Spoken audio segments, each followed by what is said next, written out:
ઓલો ઘડીક લોટ ને ઘડીક મરસાં ને ઘડીક ધાણા ને ઘડીક આદુ ને. હા એમાં પછી આને મીઠું નાખ્યું.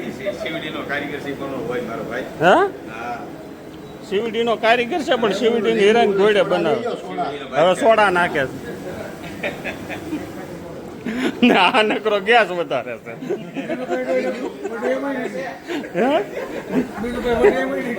બીજું કઈ કામ નથી. આ નકરો ગેસ ઘડીક ફાસ્ટ કરે ઘડીક ધીમો કરે. આ ભજીયાના કારીગરી આમ છે. હા કોઈને ભજીયા તો ડીશ ઉપર બનાવવા દેવા હોય તો જો તમારું કેટરસ છે માનસી કેટરસ છે. ડીશ ઉપર તમને ભજીયા, રતાળુ પૂરી, બટેકા પૂરી, મેથીના, પટ્ટીના, કુંભણિયા, 7-8 વકલના ભજીયા બનાવે હોય.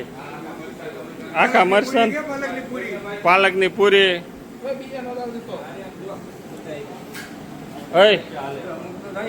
જે કે સાહેબ આમાં ભજીયા પડશે કે પછી લોંદા જ ખાવા દો?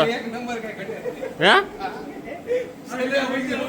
1 કલાક થાય તો લોટ તમે બાંધો છો એનો ભજીયાનો. એમ બેટા કહાય ને એમ હારું બાકી હવે પણ